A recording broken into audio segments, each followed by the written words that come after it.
ప్రజాస్వామ్యాన్ని కాపాడిన వారు ఈరోజు కేతన్పల్లి మున్సిపల్ కౌన్సిలర్లు. 51 రోజు ప్రభుత్వ బెదిరింపులు కూడా పట్టించుకోకుండా మేమందరం కూడా ప్రజాస్వామ్యాన్ని కాపాడుతాం. ప్రజలు మాకు బీఆర్ఎస్ పార్టీకి సిపిఐకి ఓట్లేసారు కాబట్టి ప్రజల నమ్మకాన్ని మేము వమ్ము చేయకుండా వేరే పార్టీకి పిలిచినోడు పోమని చెప్పేసి ఈరోజు ప్రజాస్వామ్యాన్ని ప్రజల తీర్పును కాపాడింది కేతనపల్లి మున్సిపల్ కౌన్సిలర్ మా 10 మంది టీఆర్ఎస్ 4 సిపిఐ వారికి మనస్ఫూర్తిగా మేము వారికి అభినందన తెలియజేసుకుంటున్నాను.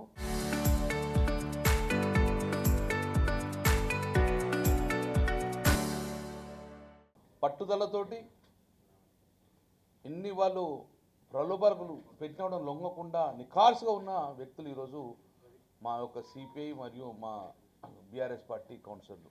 ఇది మా క్రమశిక్షణ మార్పు. సో ఇప్పటికైనా మేము ఈ యొక్క కాంగ్రెస్ ప్రభుత్వానికి ముఖ్యంగా వివేక్ మంత్రి గారికి కూడా మేము రిక్వెస్ట్ చేస్తున్నాం, ప్రజాస్వామ్యాన్ని కాపాడండి. ఈరోజు మా కౌన్సిలర్లు ప్రజా తీర్పుకు అనుగుణంగా నడుచుకున్నారు కాబట్టి మీరు కూడా ప్రజల తీర్పు గౌరవించండి. చాలా చోట్ల కూడా మేము వదులుకున్నాం. అదే చెన్నూరులో కూడా మేము పట్టుబట్టి మేము గుంజుకొని రాలే. అక్కడ ప్రజల తీర్పును గౌరవించినాం కాబట్టి చెన్నూరు మున్సిపాలిటీ క్లియర్గా మేము ఇక్కడ డిస్టర్బ్ చేయకుండా కాంగ్రెస్ పార్టీకి ఓట్లు పడ్డాయి కాబట్టి కాంగ్రెస్ పార్టీ చేసినాం. అలాగే ఇక్కడ కూడా కేతనపల్లి మున్సిపాలిటీ ప్రజల తీర్పుకు అనుగుణంగా మీరు నడుచుకోండి. ఇప్పటికైనా పోలీస్ బందోబస్తు పెట్టి డిస్టర్బ్ చేస్తా అంటే ఇక అంతకన్నా దుర్మార్గంగా మీరు ఉండే పరిస్థితి లేదు.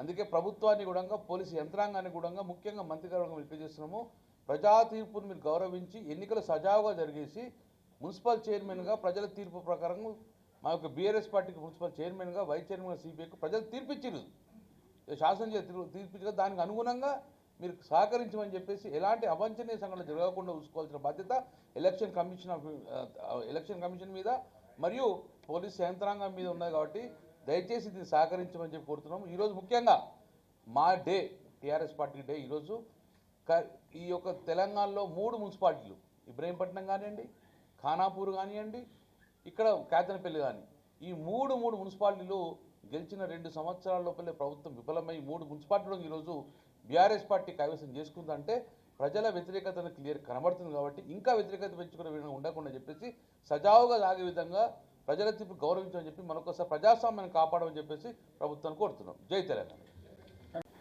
కరీంనగర్ జిల్లా కేంద్రంలో మీడియా సమావేశంలో పాల్గొంటున్న మా మాజీ మంత్రివర్యులు, కరీంనగర్ శాసనసభ్యులు, సీనియర్ నాయకులు సోదరులు గంగుల కమలాకర్ గారు, మా జిల్లా పార్టీ అధ్యక్షులు సోదరులు జీవి రామకృష్ణరావు గారు, చెప్పదండి మాజీ శాసనసభ్యులు సోదరులు రవిశంకర్ గారు, అదేవిధంగా సీనియర్ నాయకులు మొదటి నుంచి ఉద్యమాల్లో చురుగ్గా పాల్గొని కేసీఆర్ గారికి అండగా ఉన్న మాజీ శాసన మండలి సభ్యులు సోదరులు నారాజు లక్ష్మణరావు గారు, అదేవిధంగా కరీంనగర్ మున్సిపల్ కార్పొరేషన్కు మాజీ మేయర్గా పనిచేసి మొదటి నుండి ప్రజల్లో ఉండేటటువంటి సోదరులు రవీందర్ సింగ్ గారు, తర్వాత మా హరిశంకర్ గారు, రవీందర్ రెడ్డి గారు మాజీ గ్రంథాలయ సంస్థ చైర్మన్, ఇతర మా మిత్రులు, అదేవిధంగా కేతన్పల్లి మున్సిపాలిటీ చెన్నూరు అసెంబ్లీ నియోజకవర్గంలోని కేతన్పల్లి మున్సిపాలిటీ పరిధిలో గెలిచిన మా బీఆర్ఎస్ 10 మంది కౌన్సిలర్లు వేదికపైన ఉన్నారు.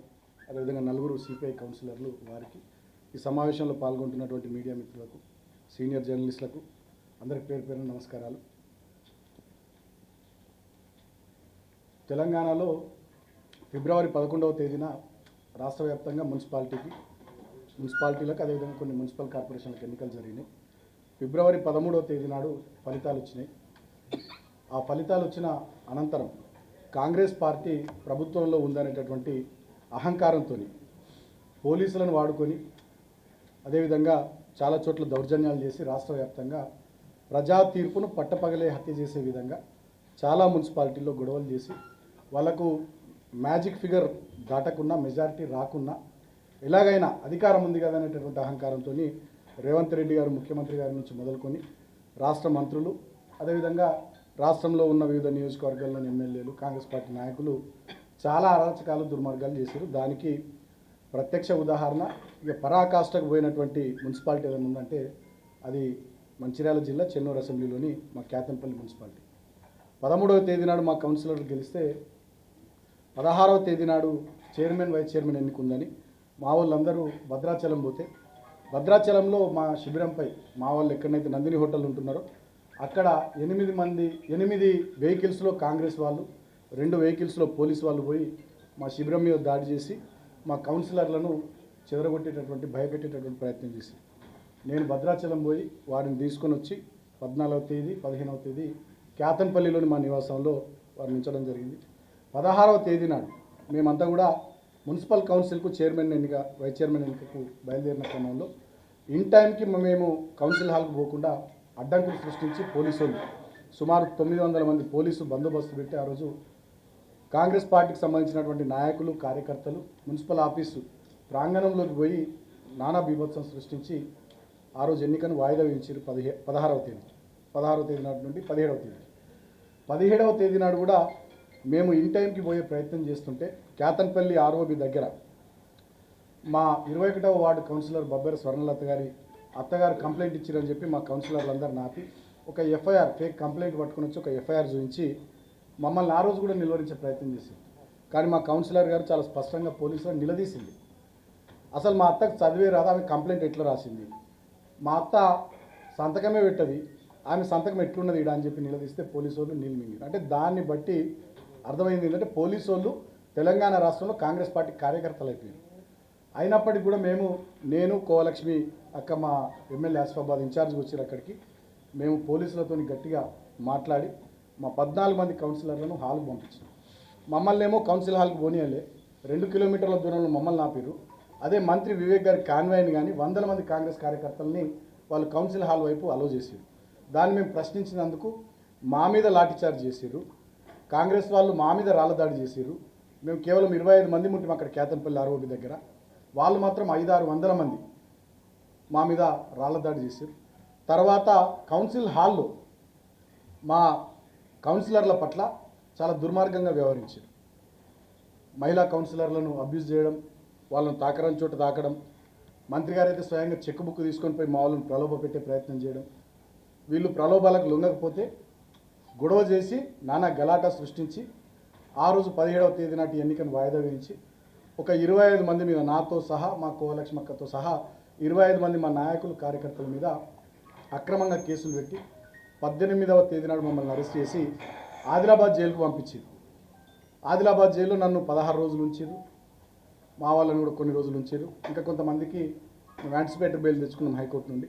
అంటే ఒక రావణ కాష్టంలాగా ఆ ప్రాంతాన్ని మొత్తం తయారు చేసి దాన్ని ఒక పోలీసు రాజ్యంలాగా మార్చి ముఖ్యమంత్రి రేవంత్ రెడ్డి గారు, మంత్రి వివేక్ గారు అడుగడుగున అడ్డంకులు సృష్టించి 22 కౌన్సిలర్ స్థానాలకు గాను బీఆర్ఎస్ సిపిఐ కలిసి పోటీ చేసి 14 కౌన్సిలర్ స్థానాలు గెలుచుకున్న మమ్మల్ని చైర్మన్, వైస్ చైర్మన్ కానియకుండా కేవలం 7 స్థానాలు గెలుచుకున్న కాంగ్రెస్ ఎట్లనే చేసి చైర్మన్, వైస్ చైర్మన్ కావాలని చాలా కుట్రలు చేసింది.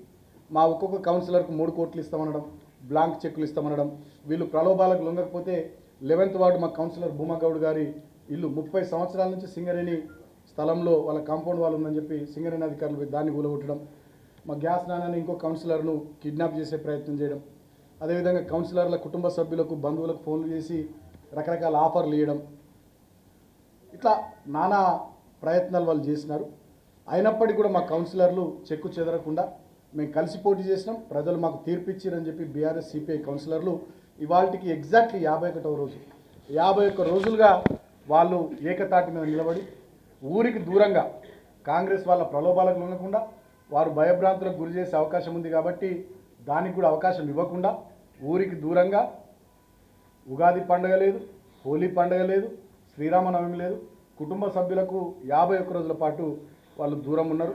అయినప్పటికీ కూడా ఒక్కరు కూడా చెక్కు చెదరకుండా, ఎలాంటి ప్రలోభాలకు లొంగకుండా, ఏమాత్రం కూడా భయపడకుండా ప్రజలు ఇచ్చినటువంటి తీర్పు ప్రకారం మేము క్యాతన్పల్లి చైర్మన్గా బీఆర్ఎస్ పార్టీ, క్యాతన్పల్లి వైస్ చైర్మన్గా సిపిఐ పార్టీ మేము ఏదైతే ఒప్పందం చేసుకున్నామో ఆ ఒప్పందానికి కట్టుబడి ఉంటామని చెప్పి వారు కట్టుబడి ఉన్నారు.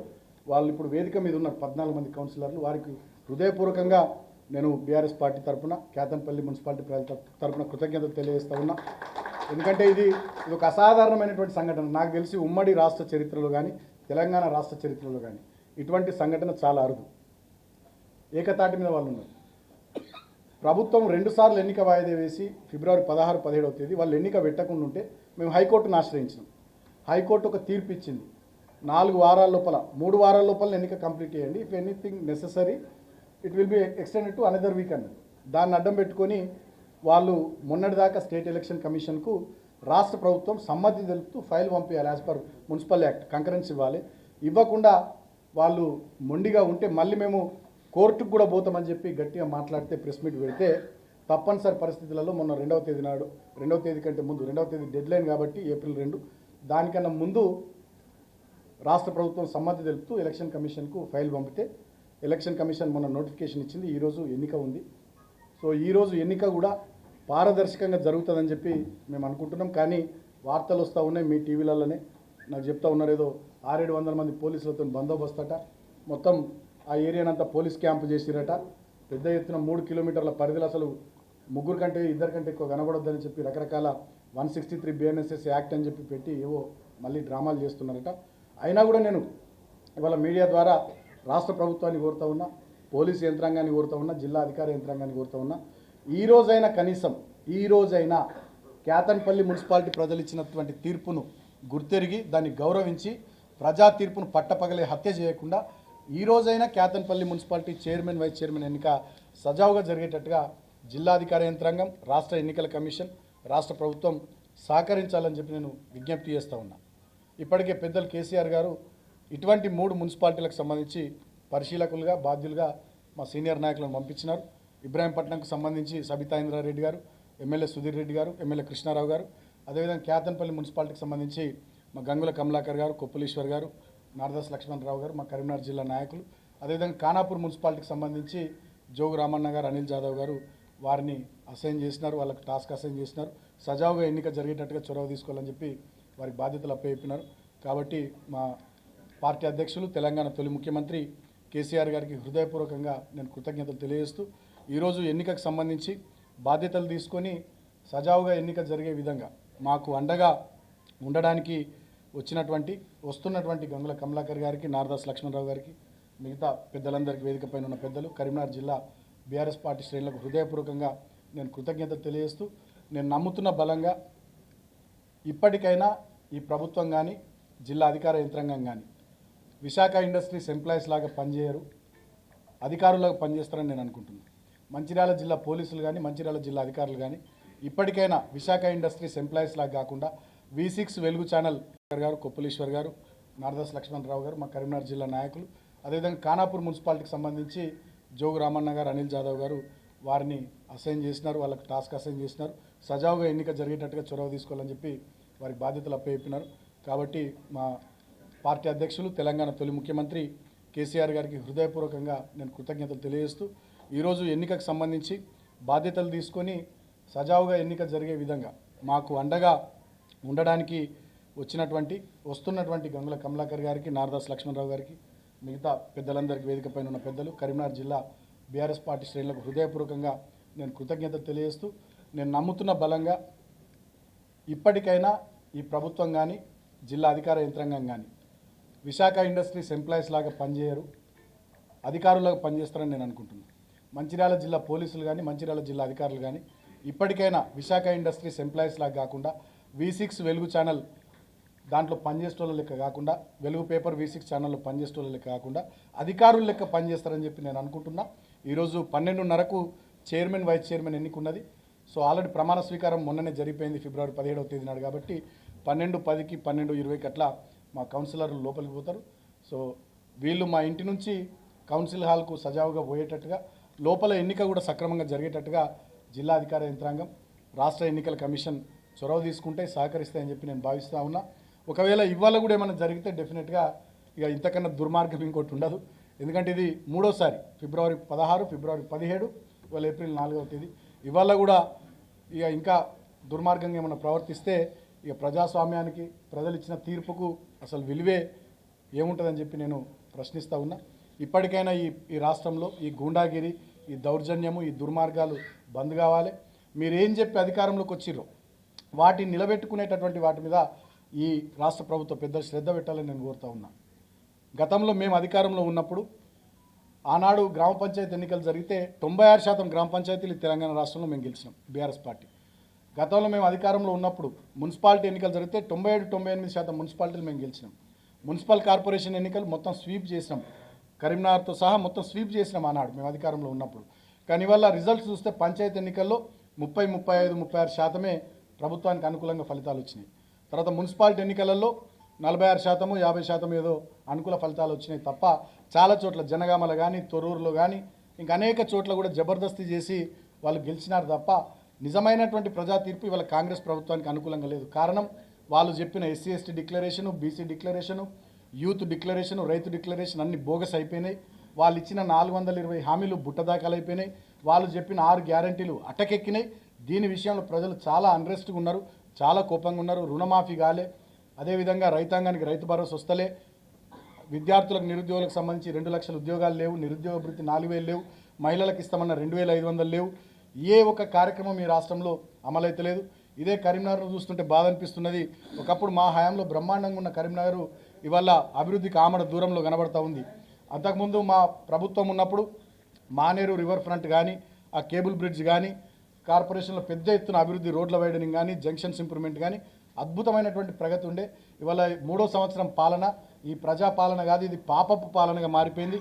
కార్పొరేషన్లు కానీ, మున్సిపాలిటీలు కానీ, గ్రామ పంచాయతీలు కానీ అధ్వానంగా తయారైపోయినాయి. చెత్త ఎత్తేటోళ్ళు లేడు, ఊడ్చేటోళ్ళు లేడు, బుగ్గలు వెలుగుతలేవు, మంచినీళ్ళ సప్లై లేదు, కరెంట్ సప్లై లేదు, డ్రైనేజ్ వ్యవస్థ సక్రమంగా లేదు. మొత్తం పాలనంతా పడకేసింది. ఏం జరుగుతుంది ఈ రాష్ట్రంలో అంటే దాడులు, దుర్మార్గాలు, దోపిడులు ఇవి జరుగుతున్నాయి తప్ప ఇంకోటి లేదు. రాష్ట్రంలో ఇప్పటికే 3వ సంవత్సరం పాలన మొదలైనటువంటి కాంగ్రెస్ ప్రభుత్వ హయాంలో 3 లక్షల కోట్ల పైచీలకు అప్పు చేసిరు.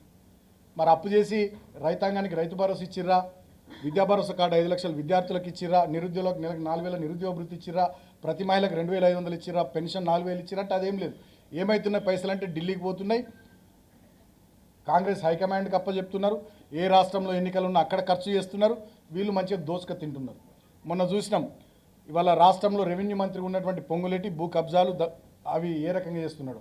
అదేవిధంగా ఈ ముఖ్యమంత్రి ఫ్యూచర్ లేని ఫ్యూచర్ సిటీ పేరు మీద 1,50,000 కోట్లు మూసీ ప్రాజెక్టు రిజర్వనేషన్ అని చెప్పి దాంట్లో 1,50,000 కోట్లు బుక్క పెట్టే విధంగా, హిల్ట్ పాలసీ పేరు మీద హైదరాబాద్లో ఉన్నటువంటి పారిశ్రామిక భూములన్నింటినీ బుక్క పెట్టే విధంగా ఇవాళ ఈ రాష్ట్రంలో రియల్ గవర్నెన్స్ లేకుండా కేవలం రియల్ ఎస్టేట్ వ్యాపారమే లక్ష్యంగా ముఖ్యమంత్రి మంత్రులందరూ కూడా పనిచేస్తూ ఉన్నారు. విచ్చలవిడి అవినీతి, విచ్చలవిడి దోపిడీ నియోజకవర్గాల నుంచి మొదలుకుంటే రాష్ట్ర రాజధాని వరకు అదే పరిస్థితి ఉంది. ఇప్పటికైనా మీరు పాలన మీద శ్రద్ధ పెట్టండి. లేకపోయినట్టయితే రాబోయే రోజుల్లో, నేను ఇలా కరీంనగర్ గడ్డ మీద నుంచి చెప్తా ఉన్నా, కరీంనగర్ బిడ్డగా, రాబోయే రోజుల్లో కాంగ్రెస్ పార్టీ ఎమ్మెల్యే స్థానాల్లో, ఎంపీ స్థానాల్లో సింగిల్ డిజిట్కి పరిమితమవుతుంది. అంత కోపం ఉన్నది వాళ్ళ జనాలకు. చాలా మీకు డిపాజిట్లు రావు, మీ సీట్లు కూడా చాలా సింగిల్ డిజిట్కి పరిమితం అయిపోతాయి. భవిష్యత్తులో కాంగ్రెస్ పార్టీ అంటే ఇంకొక 20 ఏళ్ళు ఈ రాష్ట్రంలో ఎవడు ఓటేసే పరిస్థితి రాదు. ఇప్పటికైనా దుర్మార్గాలు, అరాచకాలు బంద్ చేసి ప్రజలు ఇచ్చిన ప్రజా తీర్పును గౌరవించే విధంగా ప్రభుత్వ పెద్దలు ఆలోచన చేయాలి. ప్రజలకు ఇచ్చినటువంటి హామీలను నిలబెట్టుకునే విధంగా పనిచేయాలి తప్ప ఇతరత్ర ఇక అధికారం ఉంది కదా, పోలీసులు ఉన్నారు కదా అని చెప్పి ఎట్లా పడితే అట్లా ప్రవర్తిస్తే ప్రజలు ఖచ్చితంగా కర్రు కాల్చి సందర్భం వచ్చినప్పుడు వాత పెడతారని చెప్పి కూడా నేను కాంగ్రెస్ ప్రభుత్వ పెద్దల్ని హెచ్చరిస్తూ, మరి ఈరోజు మా 14 మంది కౌన్సిలర్లు 51వ రోజు కుటుంబాలకు దూరంగా, ఊరికి దూరంగా ఉండి ప్రజలిచ్చిన తీర్పును నిలబెట్టి ప్రజాస్వామ్యాన్ని మళ్ళొక్కసారి ఆకాశమంతా ప్రజాస్వామ్యం ఔన్నత్యాన్ని ఎలుగెత్తి చాటిన మా కౌన్సిలర్లకు హృదయపూర్వకంగా కృతజ్ఞతలు తెలియజేస్తూ, ముఖ్యంగా సిపిఐ పార్టీ, కాంగ్రెస్ పార్టీ వాళ్ళు ఎన్ని ఆఫర్లు ఇచ్చినా, ఎంత మాట్లాడినా, ప్రభుత్వ పెద్దలు కానీ కాంగ్రెస్ హైకమాండ్ మాట్లాడినా కూడా లేదు మేము కేతన్పల్లి మున్సిపాలిటీలో బీఆర్ఎస్తో పొత్తు పెట్టుకున్నాం, పొత్తు ధర్మాన్ని పాటిస్తూ బీఆర్ఎస్తోనే కలిసి చైర్మన్, వైస్ చైర్మన్ ఎన్నిక సజావుగా జరిగేటట్టుగా మేము చొరవ తీసుకుంటామని చెప్పిన సిపిఐ పార్టీ అగ్రనాయకత్వం కానీ, మా మంచిర్యాల జిల్లా నాయకత్వం కానీ, మా కేతన్పల్లి మున్సిపాలిటీ నాయకత్వం, ముఖ్యంగా అక్కడ కలవేన శంకర్ గారు కానీ, ఏఐటీసీ రాష్ట్ర అధ్యక్షులు సీతారామయ్య గారు కానీ, వారికి హృదయపూర్వకంగా కృతజ్ఞతలు తెలియజేస్తూ, మీడియా ద్వారా మళ్ళొక్కసారి నేను జిల్లా యంత్రాంగానికి విజ్ఞప్తి చేస్తూ ఉన్నా, ఈ రోజుకైనా ఎన్నిక సజావుగా జరిగేటట్టుగా సహకరించాలి. ఫెయిర్ ఎలక్షన్ జరిగేటట్టుగా, ట్రాన్స్పరెంట్గా ఎలక్షన్ జరిగి చైర్మన్, వైస్ చైర్మన్ మా వాళ్ళై మంచి పరిపాలన కేతన్పల్లి మున్సిపాలిటీలు అందించే విధంగా జిల్లా యంత్రాంగం చొరవ తీసుకోవాలి. పారదర్శకంగా ఎన్నిక నిర్వహించాలి. ఇవాళ కూడా ఎన్నికనేమన్నా అటు ఇటు చేస్తే మాత్రం డెఫినెట్గా ప్రజలు ఈ కాంగ్రెస్ ప్రభుత్వాన్ని రాబోయే రోజుల్లో ఉరిదీస్తారని చెప్పి నేను హెచ్చరిస్తూ ప్రజా తీర్పును గౌరవించాలని చెప్పి ఈ సందర్భంగా నేను కోరుతూ, ఈ మీడియా సమావేశంలో పాల్గొన్న ప్రతి ఒక్కరికి హృదయపూర్వకంగా నమస్కారాలు. జై తెలంగాణ, జై కేసీఆర్.